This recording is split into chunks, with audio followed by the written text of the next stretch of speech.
Hello everyone, সবাই কেমন আছো? আশা করছি সবাই অনেক ভালো আছো। আমি অরিত্রা চলে এসেছি তোমাদের সাথে একটা নতুন ভিডিও নিয়ে। ছোটবেলায় একটা প্রবাদে শুনেছিলাম, বাঙালিরা নাকি কাকড়ার জাত। তাই সকাল সকাল নিজের লেভেলের লোকজনকে দেখে আমি তো ভীষণই খুশি হয়ে গেছি।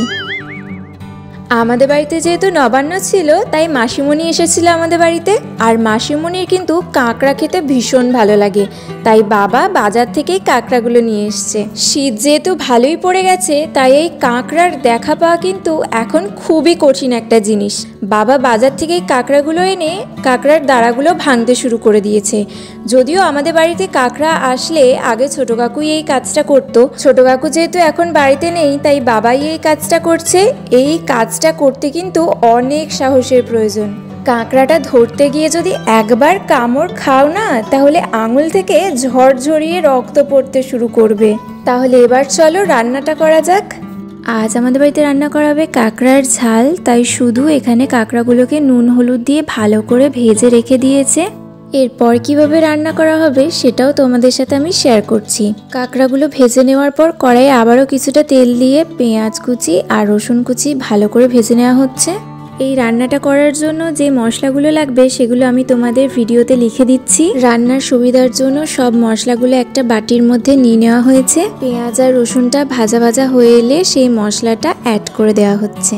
এরপর ভালো করে সব মশলাগুলোকে কষিয়ে নেওয়া হবে যতক্ষণ না তেল ছাড়ছে সাইড দিয়ে। আর মশলাগুলো কষানোর সময় ওই মশলার বাটিটা ধোয়া জল ইউজ করা হচ্ছে। তোমরা চাইলে কিন্তু অন্য জলেরও ব্যবহার করতে পারো। মশলাটা কষানোর সময় একটা মিডিয়াম সাইজের টমেটোর অর্ধেক অংশ কেটে দিয়ে দেওয়া হচ্ছে। এরপর টমেটোটাকেও সব কিছুর সাথে ভালো করে কষিয়ে নেওয়া হচ্ছে।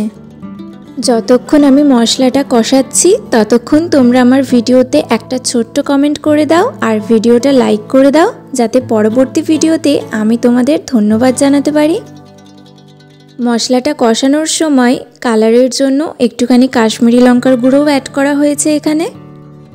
বেশ কিছুক্ষণ ধরে মশলাটা কষিয়ে নেওয়ার পর সাইড দিয়ে তেল ছাড়তে শুরু করলে ভেজে রাখা কাঁকড়াটা দিয়ে দেওয়া হচ্ছে। আর তারপর কাঁকড়াটাকেও মশলার সাথে ভালো করে কষিয়ে নেওয়া হচ্ছে। কাঁকড়ার ঝালটা যদি তোমরা একটু গ্রেভি রাখতে চাও, তাহলে কিন্তু এই পর্যায়ে গরম জল অ্যাড করতে পারো। আমরাও কিন্তু এখানে একটুখানি গরম জলের ব্যবহার করেছিলাম একটু গ্রেভি করার জন্য। সব শেষে স্বাদ মতো লবণ এখানে অ্যাড করে দেওয়া হচ্ছে।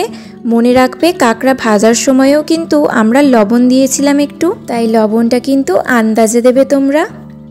দেখে নিশ্চয়ই বুঝতেই পারছো আমাদের কাঁকড়ার ঝালটা একদম রেডি হয়ে গেছে। নামানোর আগে ফ্লেভারের জন্য একটু ধনেপাতা কুচি অ্যাড করে দেওয়া হচ্ছে। ব্যাস, তাহলেই কিন্তু আমাদের আজকে রান্নাটা একদম কমপ্লিট হয়ে যাবে।